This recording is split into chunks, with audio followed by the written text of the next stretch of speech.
to Beyond the Ring, a podcast that covers all things in the stock show industry from the informative to the insane, starring Ryan Rash. What the mind can conceive and believe it can achieve.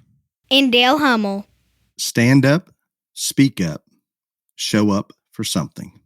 Now on with the show. Welcome to Beyond the Ring. This is Dale Hummel, along with co-star Ryan Rash. Hello, hello, hello. That was just about a Beyond the Circus, Ryan. Just about. Yeah, you're ahead of yourself. I was thinking a little ahead. Do you want to explain to our audience that hopefully by the time they hear this... Well, hopefully before they hear this, they will have heard the Beyond the Circus on Trump's indictment, arraignment, and all this other stuff, because it's going on today. We don't know all the details, so we're not going to give it any time here in current events because we really don't know anything other than he's going down to the Manhattan jail cell and going to get booked and whatever, but we don't know what the charges are and all that. So after this happens today, whether Dale does it or not, because Dale's busy, he's got exotic animals to buy and koalas to play with. I don't know what all. I will at least have Beyond the Circus. I hope Dale can find it in his busy schedule to join me. But, listeners, Dale is not concerned about you like I am. So if he isn't here, again, just chalk it up to the fact that he needs to go buy a kangaroo or something. Now, my level of current events this week is my youngest son, Chase, looks forward to this event more than anything. Our annual trip now to Macon, Missouri for the Lolly Brothers Exotic Animal Auction. So I am making that a priority, and I don't know what my cell service and internet service is like in the middle of Macon, Missouri, but I will do my best, and I may be home to record on Thursday, so we should be fine. But yes, I am making that a priority. I'm kind of excited about it. Everything is a priority, but you listeners, remember that I am the one here for you, not Dale. Wonderful. What else would do, since you're not talking about Trump, we already talked about the historic event, the exotic animal auction in Missouri. What else can there be? Okay, so I don't know how many of you have seen this or whatever, but in California at the Shasta County District Fair, and I'm not going to use names, but you can research it, a mother is suing the fair board and law enforcement and all this other stuff because her little daughter took her goat to the fair. It made the sale. Daughter didn't want to sell it, and so they kidnapped it. Right. Time out. Did this not happen over a year ago? It's just now making the news. Maybe it's a second one because there was one of these a year plus ago, same exact situation. And they took the animal home, and then the police actually came and they confiscated. I don't think this is the same one, Dale. It's the exact same story. It's the same story situation. It may be a new one, which surprised me because the first one got a lot of attention and it was looked on pretty negatively. I don't know. It may be the same one. Maybe this is now. It's just coming to court. I don't know. But anyway, I would assume it's just coming to court at this point. Is my guess. But I thought you and I discussed this. I have never heard of this story before. I would have remembered this. I talked about it with Dawn actually, and she had some insight on it. I am not Dawn. If it's a new story, great. But I believe it. If anything, it's just the old one coming to court. But while we're talking about, let me clarify again. I am not Dawn. So you did not talk about this with me, sir. The reason I discussed it with her, I thought she was associated with that fair, or I don't remember what it was. But anyway, here's the whole point that I have to make. Like, I am all for new people that have never, done livestock shows and all this stuff coming into it and all this other stuff. But at the same time, there's clearly been some kind of mishap here where they were not explained in detail or did not understand or all this other stuff that little Sassy's goat was going away. And so And now this is all just a mess. And again, it may be the one that Dale and Dawn talked about, and it's coming to court now, but it's been on the internet and social media past couple. I mean, this article that's been circulating was from April 1 of 2023. And so I don't know how to fix this so this doesn't happen again, but this is not a good look for our industry. I'm just No, and I think you nailed it. There's obviously some form of confusion going on. Whether they didn't know, or maybe they did know, and when it's time, you know how it's time to put them on the truck. It's kind of hard to do sometimes. I Yeah, but don't know. your daddy or your mommy take you away and they put the animal on the truck and you go home and you cry about it. They get you a puppy or something and you move on. All right. Look, you We all don't get that. kidnap the animal and then go harbor it in another barn. And no, no, no, no. This is not a good look. Not a In good in look the at all. And there's no good resolution and again, I don't know if it's the same or last one, but the last one, I mean, when the police showed up, the person showed up to load the goat, to take it, all of those things were happening. I mean, it's a bad image. It just is, especially for the non-livestock world. They're going to be sympathetic to the family that took the goat Oh back yeah, home because every like day. one of the other articles is like girl tries to save goat from being barbecued, suing Fair Board. I mean, like, Yes, yeah, exactly. it is not a good look. Even Not a though when they entered or whatever they did, they contractually, I am sure, were supposed to let that goat go. They were in the wrong, in my opinion. Now it may have been a misunderstanding, confusion. I don't know what, but I'm pretty sure that goat, if it makes a sale, it just is what it is. That goat that is is gone. in every rule book, every Yes. entry card, every anything at I every mean, maybe show maybe that maybe it has a wasn't Great in American this one, sale. but we are to assume that it was, and it had to be Uh, if they went and confiscated it. It obviously was. There Obviously, was they some have the substance. law on their side. Yes. So, you But know, but what do you do in that situation if you're the fair manager or whoever is deciding whether we move forward? Do you go get that goat and let the media come in like it has? Do you let it slide? There is no good solution. no, there isn't. But like again, I'm not trying to bring up problems without solutions, but I do think, and Dale gets on me all the time because I talk about extensions and extension agents and ag teachers, and I realize that it's kind of a different ball game in Texas and probably Oklahoma than the rest. But like, I I just don't know, and maybe like maybe at the fair level, because this is what it is for those new exhibitors. Maybe there needs to be an orientation meeting or something at the start of the project, and they just go over this.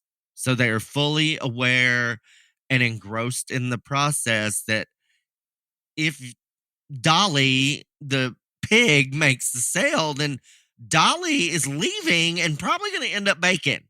And that's just, I mean, that I'm not be that harsh, but I'm just saying, that is part of this deal is and part of education. It's how agriculture exists, how we get, you know, meat to the super, all these things are part of it. And that is an integral part and also a very educational part of this Right. deal.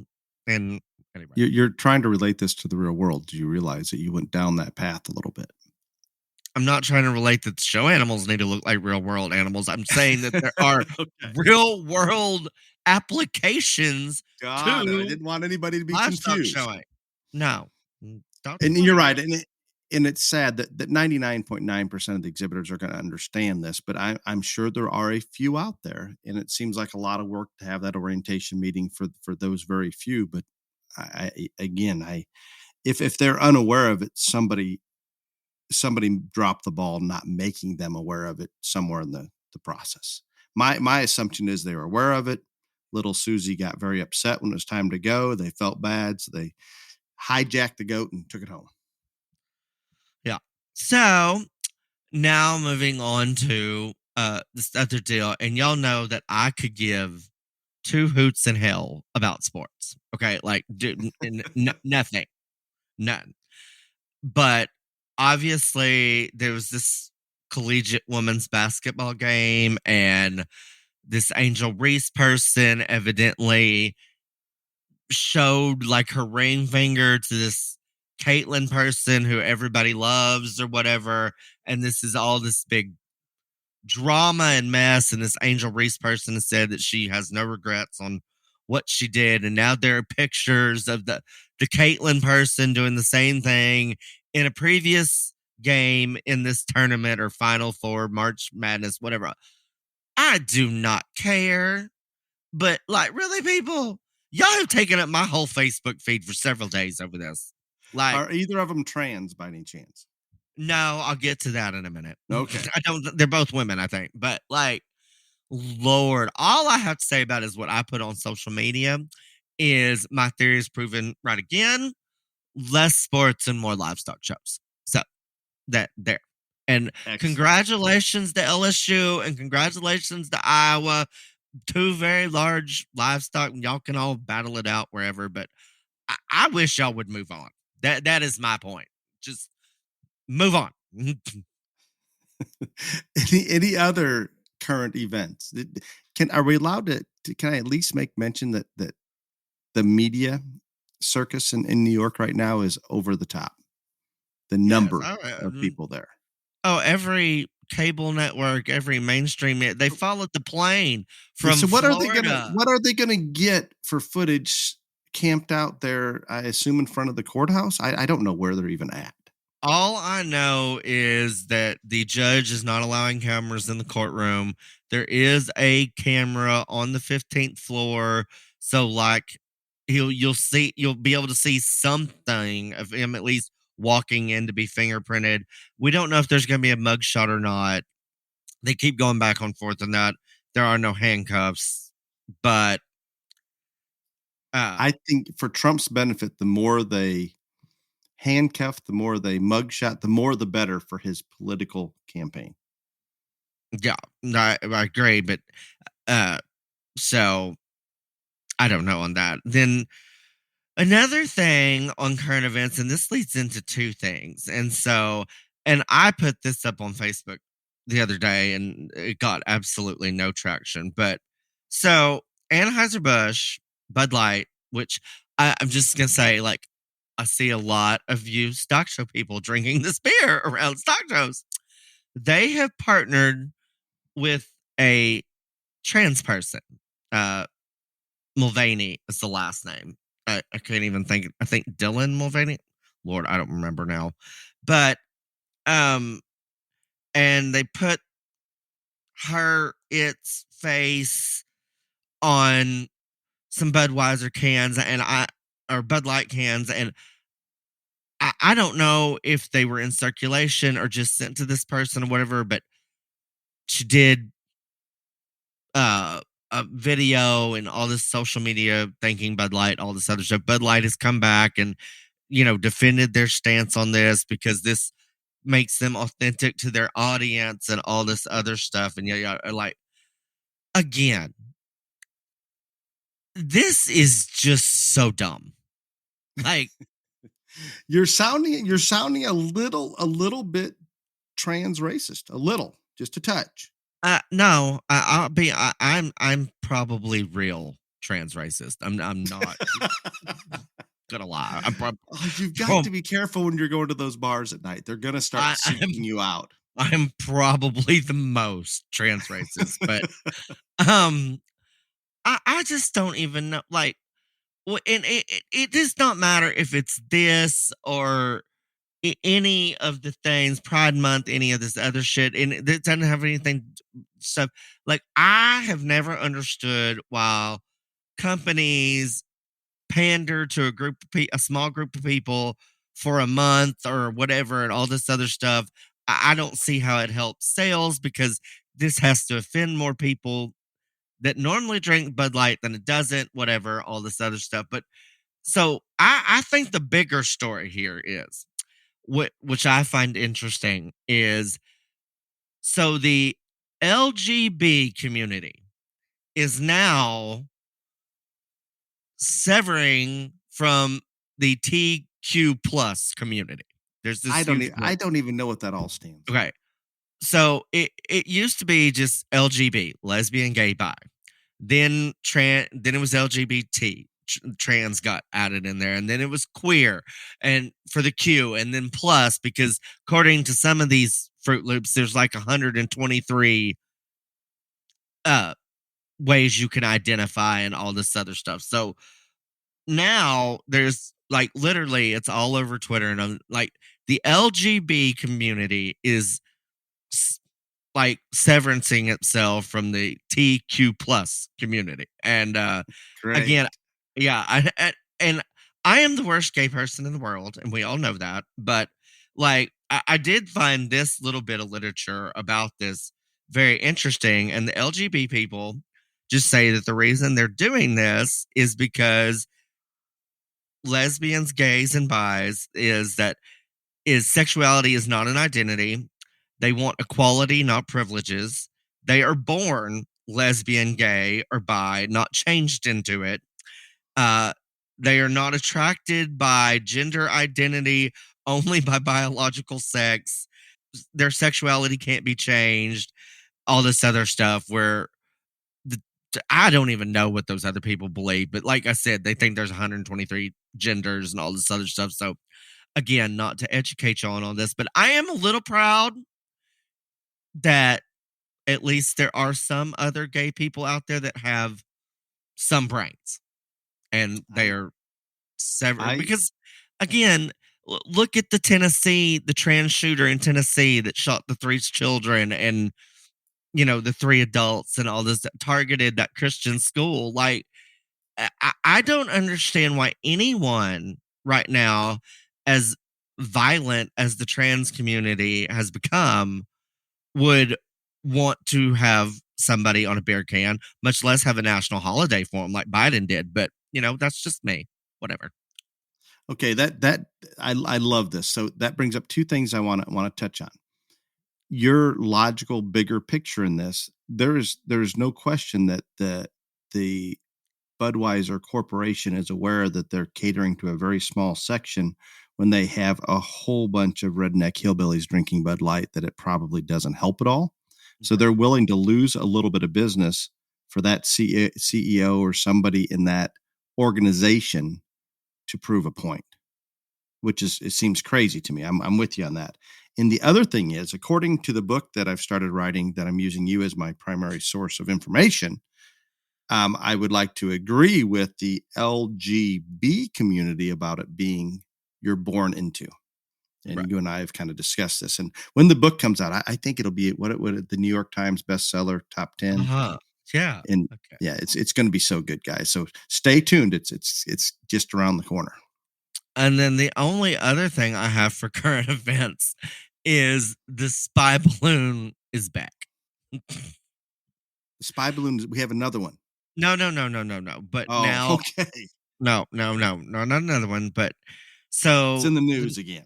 Right. The New York Times has released an article and all this other stuff, whatever. So, do y'all remember when the spy balloon was like traveling across the country and they said that they had shut down surveillance capabilities and it wasn't transmitting anything back and forth to China and all this other? Do y'all remember all that? Okay. Absolutely. That was the lie. It's all a lie. Yes. So not only was data, information, pictures, yada, yada, yada, being transferred back to China in real time, it did figure eights over our nuclear missile site.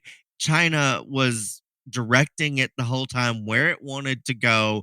The Biden administration acted like they were guiding it. No. All lies.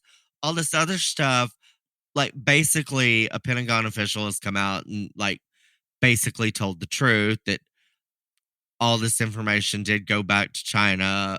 The patterns were all where the Chinese wanted it to go, all this other stuff. And yet we still waited 8 days, however long it did shoot it down. And yeah, so they just lied to our faces about Ryan, all. Ryan, I think they do that about everything, and unfortunately, a portion of our population never knows any different. They never get the follow up like what you're talking about right now, and it's very clear. And I've watched it on the news as well. Everything they came out and said was basically a lie, and they continue to get away with it. Not just this, the border secure, the withdrawal. I don't even know where. I guess our news cycle is so rapid that we hear it and it's gone. And unfortunately, if they lie about it, it's so short that it's not coming back to bite them in the ass like it should. But how can they be so incompetent? Just the balloon thing alone. How is it possible that we have this level of incompetence at the top of our government? Well, and I also don't. You will never convince me that them releasing this information right now in the midst of the Trump indictment circus, so it will not get any traction and won't be heard, was not a coincidence at all. Not a coincidence. Agreed completely. It's a mess. It's all a mess, and we're suffering because of it. I'm not going to go deep into it today, and Ryan would not be excited if I did. But hopefully next week we're going to talk about the value of the dollar and how it's progressing towards the value of a peso. And this is a concern. Ryan is not concerned. I am very concerned about the Still stays concerned about all the things, but when the majority, not the majority, when we have substantial countries moving away from using the dollar as their standard form of currency to purchase internationally, moving to gold or the Chinese, I believe the yen, that is cause for concern. That takes a lot of value out of the US dollar. And that affects everyone. There is no getting away from that. Whether you're aware of it or not, it's going to bite you in the ass if it continues. well, we look forward to hearing your dissertation next. I'm going to get while heading to Macon, Missouri for the exotic animal sale. I'm going to be researching while Chase is driving. Lovely. Are we ready for BTR JLA news? Sure. So, want to announce a sponsor, and we are very thankful to Four Spear Ranch for being the Region 2 cattle sponsor. They are a new sponsor this year, and we greatly appreciate them. Four Spear Ranch is a family-ran, multi-generational Shorthorn and Shorthorn Plus cattle operation located just outside of Casper, Wyoming. Their goal is to raise functional cattle that compete in the ring and flourish in the pasture later on, with conscientious care taken to raising genetically improved cattle along with striving to maintain balance, style, and phenotype to compete. Four Spear offers both a variety of breeding stock, show steers, select bulls, as well as butcher beef, and are listed through the American Shorthorn Association. The family's been involved in 4-H for many years, having children and grandchildren. They enjoy helping juniors, and they are big supporters of the junior livestock show industry, and they are very glad to be supporting BTR JLA. So again, Region 2 cattle sponsored this year by Four Spear Ranch. We appreciate them. We need a lot more region sponsors and national sponsors. So if you would like to be a BTR JLA sponsor, please call me or email me or snap me or all the various things. So we appreciate Four Spear for their contributions this year. And I have a top 10. So we're starting out in April, and this is so I try to stay on point on this because I'm very terrible at it. This is going to be the month of the novices. April is going to be novice month. And so each week I'm going to give a top 10 in the novice division, and we will start with top 10 novice cattle. And these names look really, really butcherable. So sorry, children, especially since you're small children. First place, Maggie Sauter, Helena, Ohio. Second place, Branson Campa, Arizona. Third place, Abigail Medford from Medill, Oklahoma. Fourth place, Riley Purvis from Mississippi. Fifth place, Alexandria Larson from Arizona. Sixth place is Blakely Story of Stockton, Illinois. 7th place, Billy Smith. I got that name right, by the way, of California. 8th place is Cadence Yuri of Floydada, Texas. 9th place is Michaela Berg of Oklahoma. And 10th place is Courtney Hockmeyer of Indiana. And just so you know, the top score in the top 10 right now is 272. And in the 10th place position is 70 points. So again, it's still early in the year, and novices don't have as many opportunities to show as others because most of them are not street legal show age in most states yet. But congratulations to the current top 10 in novice cattle. Congratulations. Some new names on there. It's good and spread out well, all positive. I cannot thank ShowFresh H2O enough for their support of this podcast and in turn the junior livestock industry. Please show your appreciation by giving ShowFresh H2O a try. Ta-da. Time for the main topic. And this was Ryan's concept. And I ran our title name past my wife and a few others, and they didn't know what I was talking about, where you and I just assumed that everybody's going to understand just from the title. Oh, I don't figure people understand from the title. I thought they would. I thought they would find the title interesting and listen, but who knows? Trading banners. Yeah. Ryan, lead us off, please. So maybe a general explanation first. Yeah, and people are going to say this is negative and whatever, and that's fine. And again, I stand by the point that we try to highlight the positive that goes on, and there's a lot, but there's also things that are negative and need to be changed. And if you don't address those things, then nothing ever comes of it. And so at times we have to do this. And trading banners, and again, I'm sorry that Holly and some other people don't realize that, but it's just one of those things that has come around. And I'm not going to tell you that it happens all the time or the majority of the time, but it does happen, and is when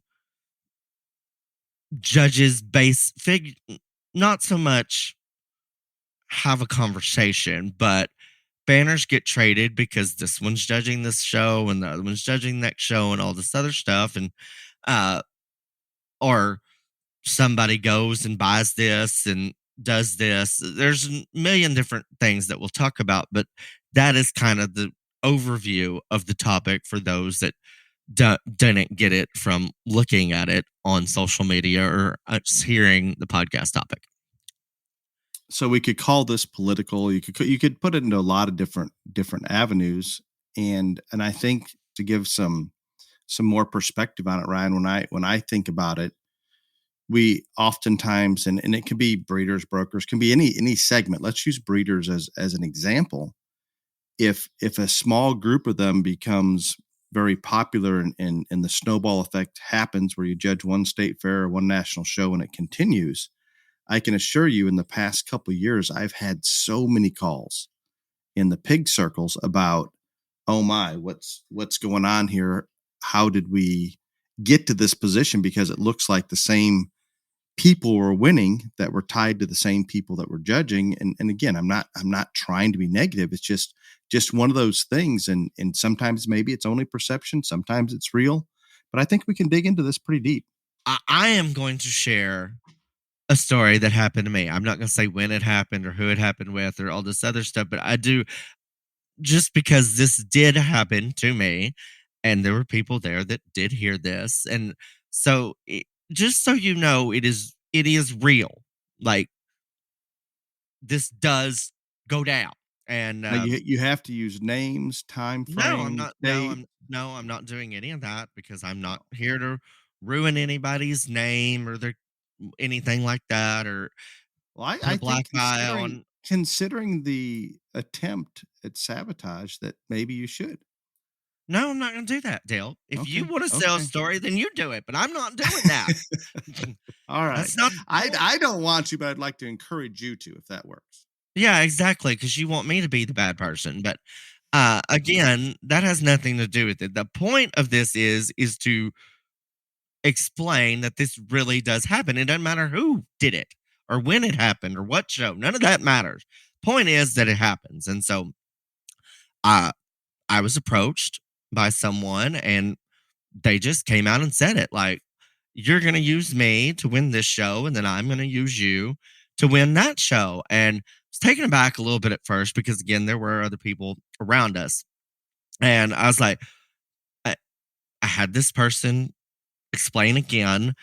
And then when I explained to this person that that is not how I operated, it's like, oh, no. This is going to work out fine. And I'm going to judge and you're going to judge and all this. And I was like, no, this isn't going to work. And so I just removed myself from this topic and this conversation and actually that area.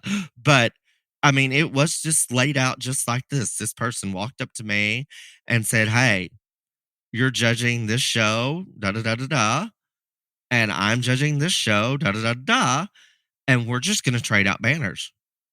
And so, again, this does happen. It has happened to me, and people talk about it and think about it and say, "Oh, this probably went down," but I'm telling you, it does go down because it happened to me. Now, in the same breath, I also don't think that the way that I was approached about this is how it happens the majority of times. But that is a true story. It did happen.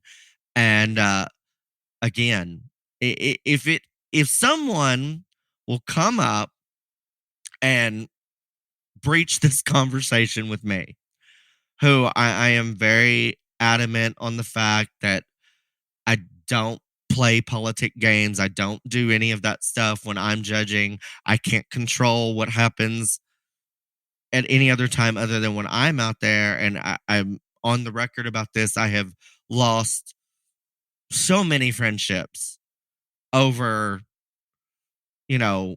sorting livestock in the ring, people that help raise me, etc. If that conversation happens to me, I know it happens to other people. I think I appreciate you sharing that story and just coming out with it. Here it is.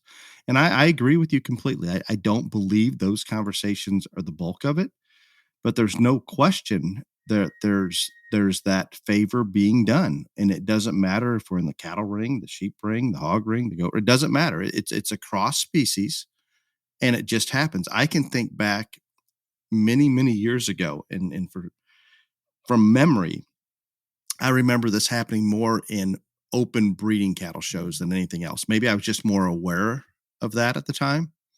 But Well, if you reflect the back, dots. yes, much easier because they have so many breeders judging so many shows. And you and I had talked about it, or you'd brought something up to me that I'd love for you to explain because you're going to do a better job of it than I am. Even if that breeder's judging a show that doesn't have an animal they directly sold into it, because they're within living, making their livelihood, their financial well-being is all coming from that circle. How does that impact them when they're judging? Oh, I mean, and again, this whole trading banners concept, it can go there's examples of so many different ways.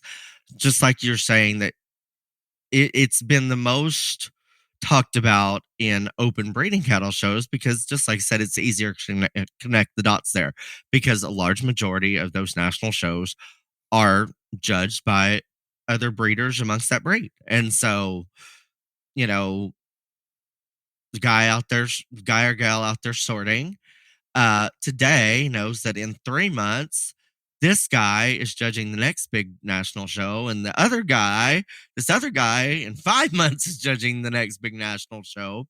And so they probably don't have to have conversations or, stuff like that. But you scratch my back, I scratch yours, yada, yada, yada. And I mean, again, a lot of times it's on the very up and up. And those are the animals that should win. But there are times where it gets a little sketchy and a little shady, and people have called it into question, and it's been called in question more in the breeding cattle deal because of, just like I said, very easy to connect the dots there.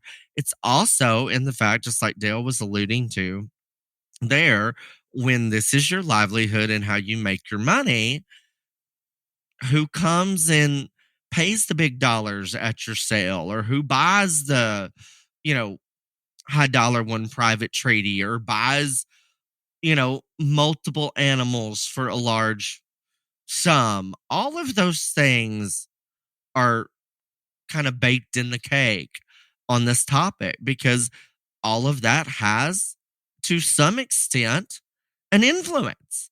And that just kind of how it is. No, and I think, Ryan, and that you put it out there very well.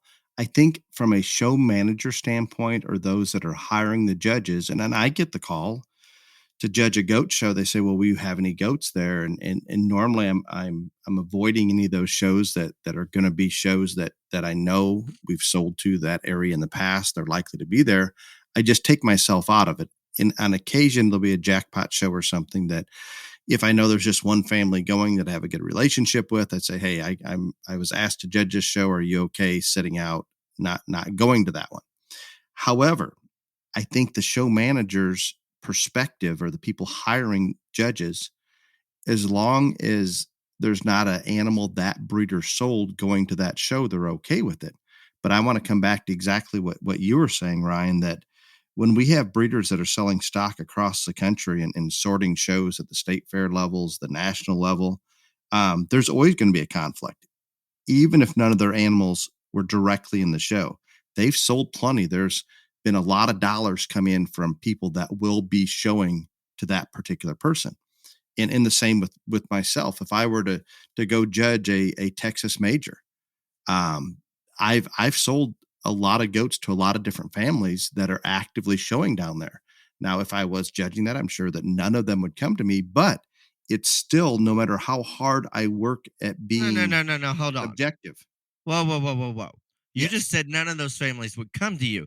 They would Well, not come to you with one of your goats. yes, They would yes. still show to you, though. Yes, that's what I was getting at. That Yeah. they're gonna attend that major, and hopefully they're not bringing one of mine, because that discussion would have been taken care of. But do you think I could? It's still very, very difficult, even though I'm aware of it. I'm conscious of it. I'm going to do everything possible to avoid it, which others probably aren't. It's going to be more of a "thank you, I appreciate it, here you go" type of situation. um it's hard. It's even if you want to play it by the rules and above board, and unfortunately that's not done as much as it should be. It's hard. It's just a conflict. And I get it, because the dilemma becomes, those that are showing, that are living in the trenches of the show world, are oftentimes those that are very qualified to evaluate and sort the stock. So it's a challenge. And I don't know how to completely get away from it, but I think we do need to step back and at least say, okay, is this a smart decision to bring this person in to judge, if they're tied in that closely to so many people that are going to be bringing livestock into that arena under them? We have to be more conscious of that. And I think there's almost no attention paid to that when the judges are being hired, for the I most think part. there's zero attention. I think there are some show managers out there that get it and they understand it and they try to avoid it, but there's a large number of them that do not. And I don't think it's a conscious decision to go the wrong direction. I just don't think that they're not in the industry, they're not in the trenches, they don't understand all the different connections, the A, B, C, D, X, Y, Z, that are all in play here because of dollars being spent, or partnerships being formed, or whatever that may be. Maybe just genetics that go back to theirs. There's so much that come into play. And I will always hold true to this. I tell a lot of people, in hindsight, after they've been in a bad partnership, or something went wrong, good people will make bad decisions when there's financial ties to it, particularly if they're in a financial bind. Very good people will make decisions they normally wouldn't, to provide for their family or to gain finances. Right. And again, and a lot of this, and it seems like we're the only people that ever discuss this, but a lot of this has an influence on the subconscious level when you're out there Some of it's conscious, but a lot of it is subconscious as well. And again, when they post the list of judges for whether it's state fair, national shows, it doesn't matter. Like, again, then because it doesn't matter if we've talked about breed on breed, but also there's other ways that this has gone about. And again, I do want to put out there that to some extent, this is kind of playing the game. And it just is what it is. But like, okay, so let's just use Dale. Dale gets announced to judge the national something cattle show. Okay. Dale, it would not surprise me at all if that happens and your name's out there and it's a big deal and there's money online, all this other stuff, that there are going to be several people contact you about buying a goat that have never bought a goat before. Because they want some FaceTime, they want, all these things, they want to be on your good side, yada, yada, yada. And that happens whether it is that example there or somebody that is a, Simmental breeder gets announced, judging a big show, and people from all different breeds come and support them either through a public auction, an online auction, private tree, whatever it is, that maybe they never did Simmental cattle before, but they want to have they're grasping at any advantage they can with that person judging that show that's important to them. Do you follow what I'm saying here, Dale? I follow completely. And examples like that make it so difficult. There's no way the show managers can know all of it. But I want to give an example, and I'm going to just be maybe just a little too honest and forward, but it is what it is. So when a show's posted, state fair, national show, whatever, just made a post. Next thing I know, within seconds of that post going up, somehow it's these things just ding into Ryan's phone. I don't know how he finds all these things.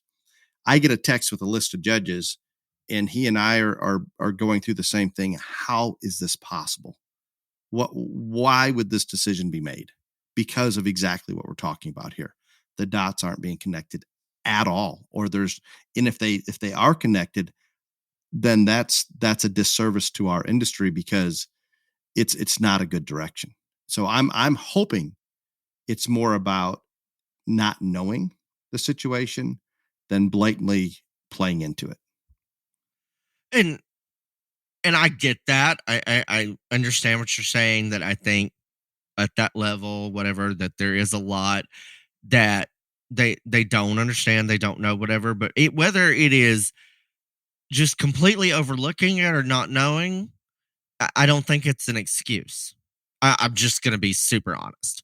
I don't think that's a good enough excuse anymore. No, I agree.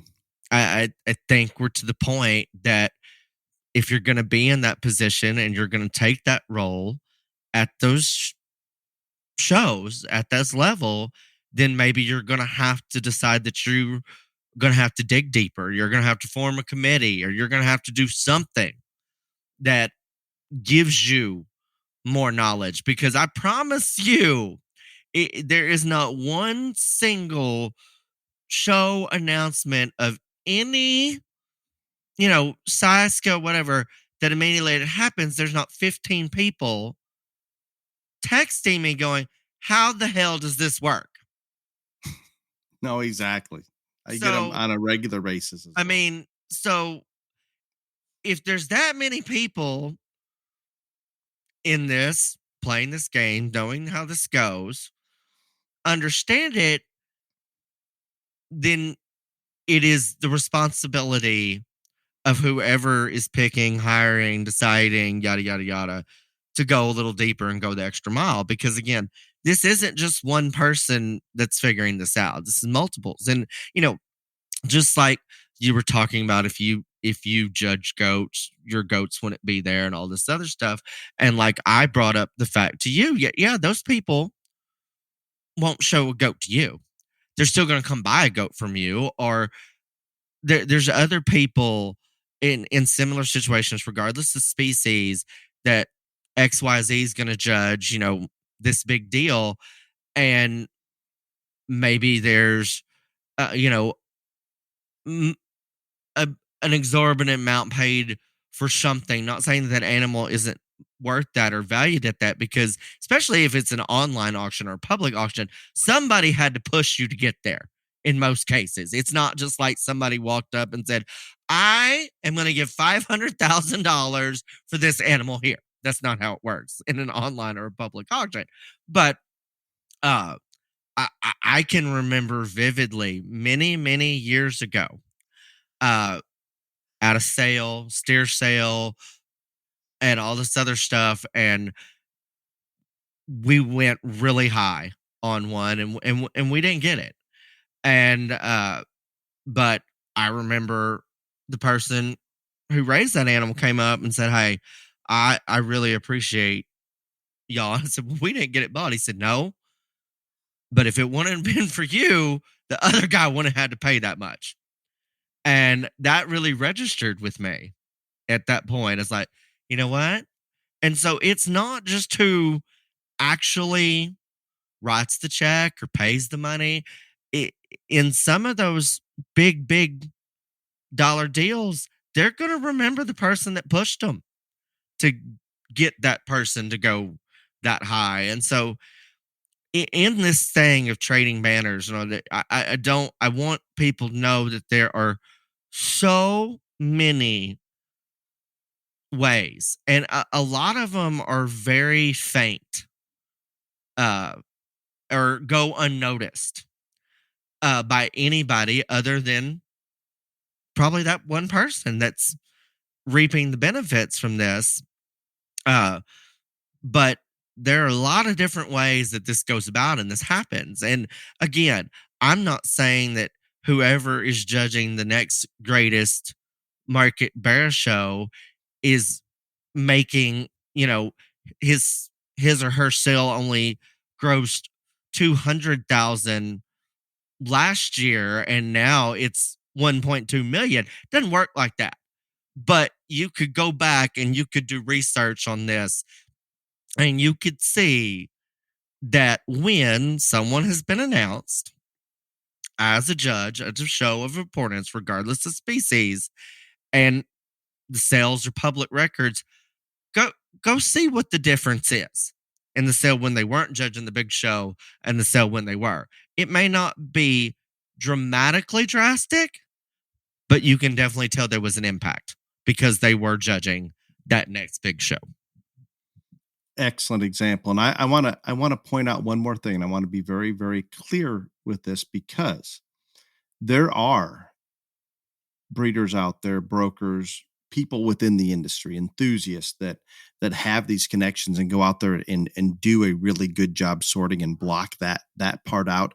Even though, Absolutely. for example, Ryan's not directly brokering. He's not. You're not. There's not a lot of finances coming in depending on how you place a show at this point in your life. There are zero. Yes, there isn't. Now, that doesn't mean that he doesn't know this person or that person from years ago or all of these kind of things. So there's always going to be something.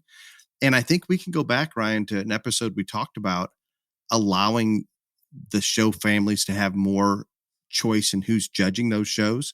And if you have a very qualified, very upstanding breeder out there that can go in and sort those without allowing these things to come in, I think that's appreciated. People recognize that, and they would promote those coming back. So there are those out there that can do it, but good luck, because there's plenty that cannot. But I do want to stand up for those that are out there sorting those shows, that do a phenomenal job, that are in the trenches, and they do block those out. And guess what happens, Ryan? They lose some friendships. They lose some sale dollars. They lose a lot of things when they do that. And you have felt it as much as anybody, especially on the friendship side, people that you've had very long relationships with. Oh, yeah. For some reason, you beat the crap out of me, and I still do the podcast with you every week. But that's a different story. Maybe you're just a masochist. I don't know. But maybe. But and I'm glad that you brought that up, because again, this was kind of my point and all this is this happens. It's out there. It can happen in a variety of different manners and different ways. And,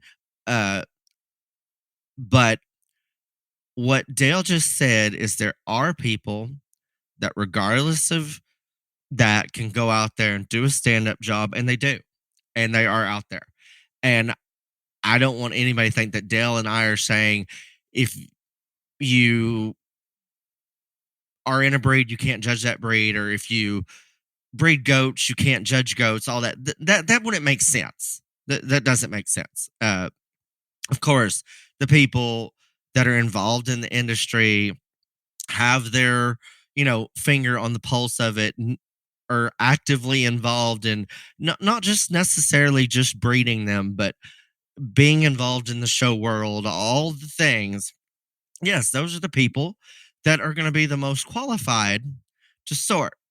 I also think that we need, just like I said, if you're in one of those positions, to pick or have a say in those things, probably need to dig a little deeper what you have. But most importantly, if you are selected as one of those judges, it is your responsibility to go above and beyond. And I know that deep down, every single person that gets asked to do one of these shows, whether it's at a county, jackpot, state fair, all the way up, they know when they are asked where the problem areas are going to be.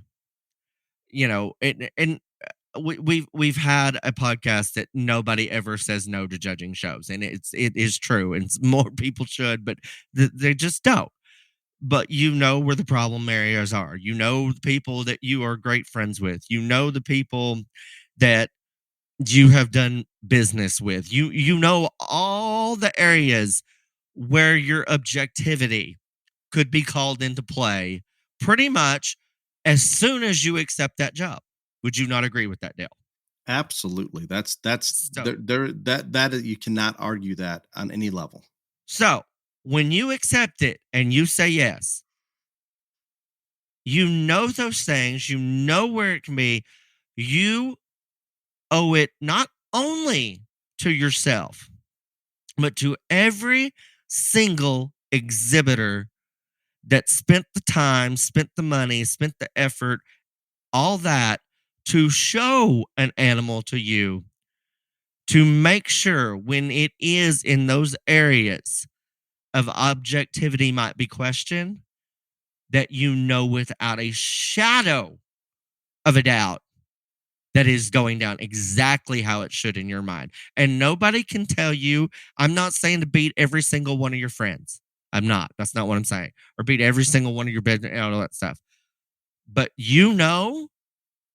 where those areas are, and that's where you're going to be watched the most. So you have got to make sure that it is 100% justified. And when you give those explanations on why that animal is grand champion or fifth or whatever, not just for you, not just for the other exhibitors, but those people that are in that area with you and their animal, you've got to come 100% correct. And I'm just telling you, in more times than not, in my personal experience, when it has not worked in that person's favor, and even though I tried to describe every inch of that animal to the best of my ability, they still don't like the outcome. And more times than not, that relationship is never the same. Agreed. It just is. And I guess, and we can continue on, but there's my guidance and say, well, if we're bringing out some negative, how can these things change? So I think open your eyes and connect those dots. And if the show management is not allowing show families to have any input in judge selection, you darn sure need to speak up to them when it's clear that there was a strong bias at play beyond the animal that was in front of the judge being placed where it should be. And there's a lot of different, and we've gone over this. You can use all different types of animals and you can be consistent doing it, and that's fine. It could be a totally different type than what I like or what Ryan likes. That's fine. We've talked about those things. But when the obvious comes into play because of that connection, that web somehow is affecting things, we have to speak up as show families and let the show management know that this doesn't work. If we don't do that, it continues. And are there going to be times when we scream politics and it's not there? Absolutely. All those. So be sure when you make this connection that, wow, that did come into play. And I want to reiterate, we need to embrace those people that are in the trenches that does not allow this to impact them. I wish there was a larger number of them is the problem. And Dale brings up a very good point because most of the show's exhibitors don't have any say in who, whatever. So that your only recourse is to go up and to make your voice heard to whoever is, the person that's in charge of that. And I'm going to say something and no one's going to do it, but I'm going to say it anyway. But no one is going to do this. You would be so much better served and it's not going to change anything, but for that given show. But when that list comes out, that person's listed as whatever, and and you can connect the dots, say, this person did this, to this, to this, to this, to this. So you would be so much better served if you went to that person who hired that person before the show ever went down. Because when you do it after the show, it sounds like sour grapes that you're mad that you lost or that somebody else won or whatever. If you go up before and say, I don't know what the outcome's going to be, but I want you to know that here is all of this. Maybe this person goes out there and does a great job. Maybe this person doesn't. Maybe what some of us have said comes true. But if you do it beforehand, it's not going to change who judges the show. But if something shady does go down, that person that you went and talked to, you gave them the heads up before it ever went down, and they're going to remember that more than the person that comes up and screams and squawks after the show's over. And absolutely. I promise you, Dale, no one will follow that advice. What's interesting to me, how many texts do we get when those judges are announced and we know everything at a play? How many people are sharing texts back and forth that so-and-so is going to be this, so-and-so is going to get along at this point? All those things that you're talking about that should be going to the show manager, they're being discussed among show families. Take that and go to that, because when you predict and you have it presented to that show management, here's how it's going to play out, and then it does, or these are the people that are going to have an edge. This breeder, these are the people that are going to have an edge. And when it does go down that way, they're going to remember that far more than the person that says something after the show's over and their kid or their whatever didn't get along. And again, no one will do that, but you'll all send them to me and you'll all send them to Dale, and you should be sending them to the person or the show that is the one that picks said person. And Ryan, I'm sure partially because of the podcast and everything else, but I can't tell you. So it distorts my true understanding if it's escalated or that much worse, but I can't tell you how many of those texts that I get. And I know that you're getting far more yet, but it continues to increase all the time. And people are so frustrated out there that they know the outcome before it ever happens. On occasion, that connection may have the best one there. I get it. So sometimes it's going to happen irregardless if there's a connection or not. But I cannot stress enough, find those breeders or brokers or whatever, those people that are in the trenches that can evaluate and still can go out there and do that good job without regard of losing some of those relationships that they shouldn't just because of where they're placed, but they're fearful of, or losing the financial benefits from such. And you cannot, and I forgot to say this earlier, you can't prevent them from coming out. You use the example, I'm judging a cattle show. It's very difficult for me to stop a cattle family from jumping on our online sale. We're having one today. Cattle family can get on there and buy 2 or 3 high dollar goats. It's hard for me to prevent that, but what I can do is not allow that to impact me in the arena. And we need more of that so badly. And that's the main point of this is you're never going to take any of this out of the picture completely, but it needs to be talked about. It needs to be addressed. And again, I think the burden, I think the burden lies on 2 groups of people. The people that hire the judges, they need to dig a little deeper, make sure of all the things. But more importantly, the burden relies on who says yes and takes that job to do just what I said. When your objectivity is going to be called into question, which animals, which people, which associates, and when that time comes in that given ring, it is of the utmost importance that you go above and beyond in every single way to make sure everyone standing there watching all this knows that that animal is there on these reasons and yada, yada, yada. And one of the simple solutions, again, just guidance to those hiring judges, allow more input from the show families. They're your customers. They're the ones that oftentimes will see those dots that are being connected when we can't expect you to know everything. But they will, if somebody comes in and does a poor job, they're not going to want them coming back. So just get their input in whatever manner you so choose. But it has to become more of a priority. And if it isn't more of a priority, show families, you need to start making even harder choices. Which shows do I go to? Which ones do I don't? And then you're basically voting with your presence or not. Ta-da! Are you ready? I told you I wasn't doing this anymore until we had a sponsor. I have one.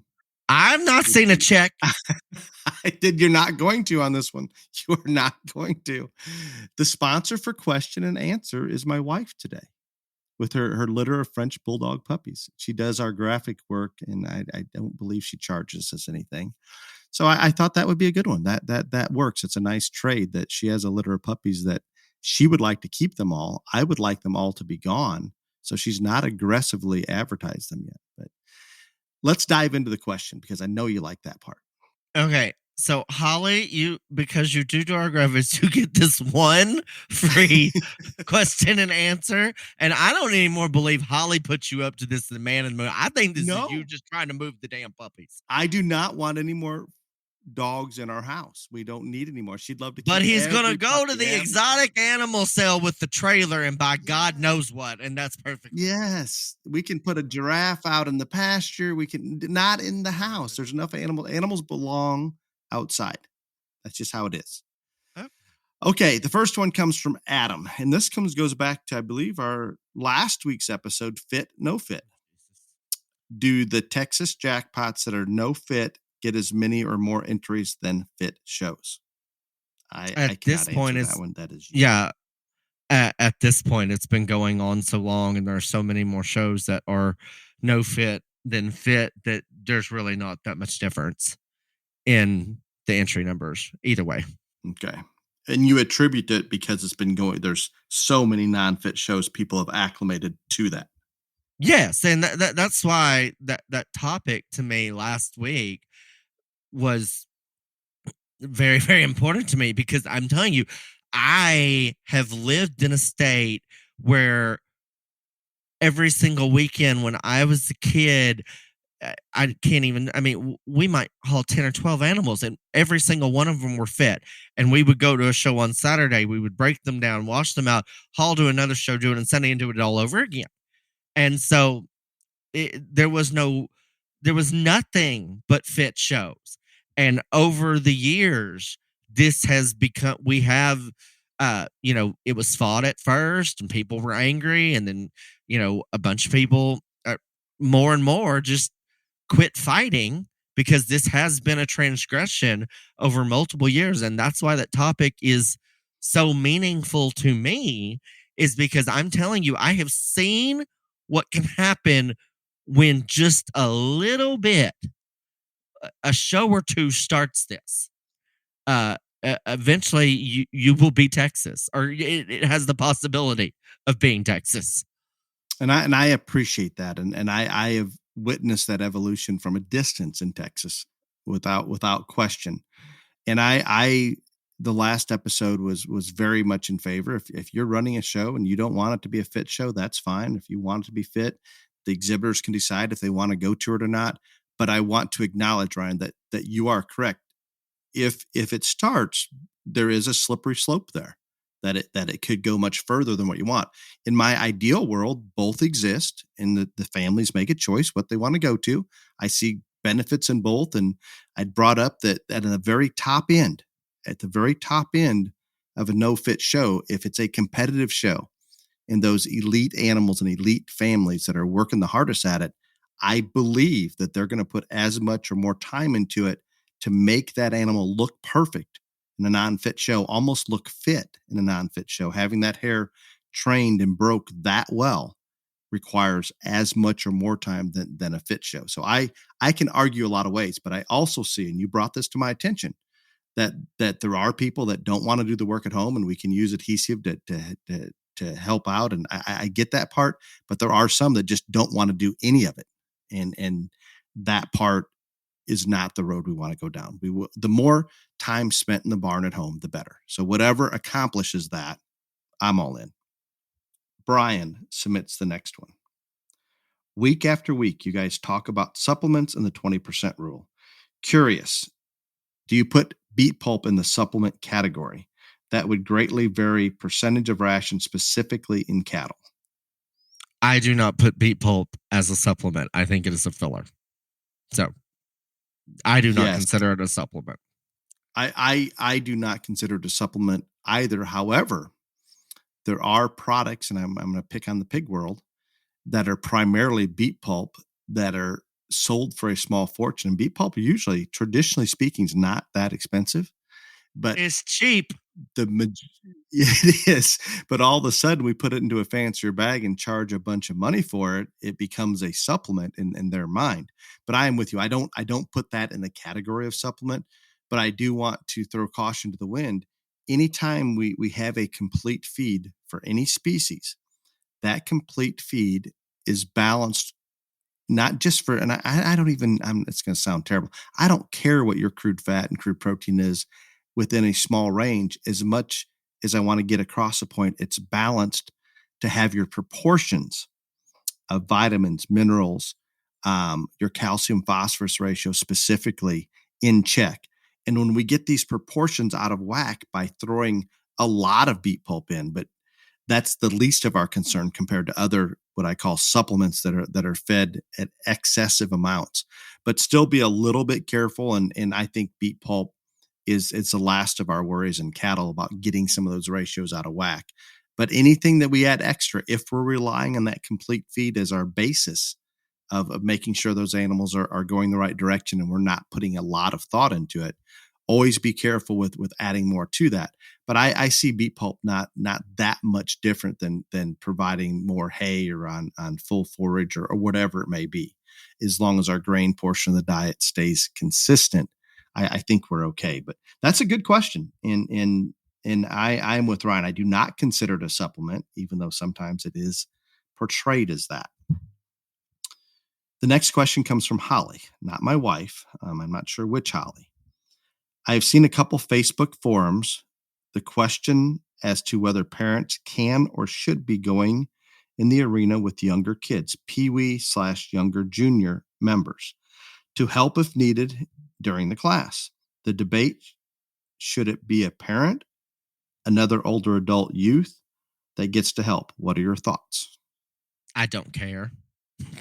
I'm just going to be real. I don't care who comes. I don't have any problem with anybody coming in the ring with them if it's a young child. No, and again, and people blame many Herefords for this, and there were people going in with young kids with Pee-wee showmanship or all this other stuff long before many Herefords existed. So don't blame many Herefords, but I truly do not care. I do believe that the younger you can get them started, the better off they're going to be. I do think that that is, and obviously this is all over the nation because again, we have no minimum age requirement in BTRJLA because there are anywhere you want to go in this nation, regardless of species. Obviously, it's more limited in cattle because that's the largest animal. They're way larger than sheep, goats, or pigs. But I have no problem with someone going in there. The only problem that I see and that I have is I do think that there is an age. And I think, and I'll just be real honest with you, it is probably that 8, 9-year old because that's when you become street legal in the eyes of the large majority of shows. You can go to state fairs, national major shows, all this other stuff. If you can't do it by yourself by then, that's your own fault. And that's going to sound rough, but mine is some kind of physical handicap. Right. I mean, there's always exceptions, but I'm just saying normal, whatever. If you can't do it by then, whatever. And I have heard this discussion from every single part in the history of the world that the only reason someone is going in there with them is so the judge sees this person, yada, yada, all this stuff. And again, I do not care. If it is a small child, whatever show that the rules allow for someone to help them, all this other stuff, then I don't care who goes in there. Make sure the child doesn't get hurt. Make sure the animal doesn't, hurt someone else. All that's great. But it does not bother me if it is an adult or a youth or an alien. I do not care on that point at all. No, this seems simple to me, and I just don't understand the debate. Oh, and I don't either. And that's why this question is good. But I mean, literally, I'm telling you, I have been protested myself for going in with someone in a mini Hereford show. Not just once, multiple times. I have to enjoy the entertainment value in that, even though I don't agree with the principle. And there was no rule. No rule. They have one now, I think. But they did not at the time. Yeah. So does the rule state in a mini Hereford show the gay cannot assist? Is that what it is? I don't think it says the gay, but now I think it's got to be a parent. But yeah, but I mean, and the last thank God you're not a parent. There is something. Jesus, I made a conscious decision not to be a parent for like 19 million reasons that we don't have time to list. But no, but like, yeah, this was not just the only time this happened. When Mini Herefords first started, somebody got mad. And then last several years ago, whatever. I do think there is a rule now, but yeah. So again, I think this is the biggest ludicrous argument in the history of the world, but it happens all the time. Excellent answer. I am completely with you on that one. And this brings up a thought. Listeners, those of you out there, whether it's text or Facebook message on the Beyond the Ring, whatever it is, if you would like an episode in the near future about why Ryan should not be a parent, please let us know. Thank you so much. Until next week, be safe. Y'all come back now, you hear?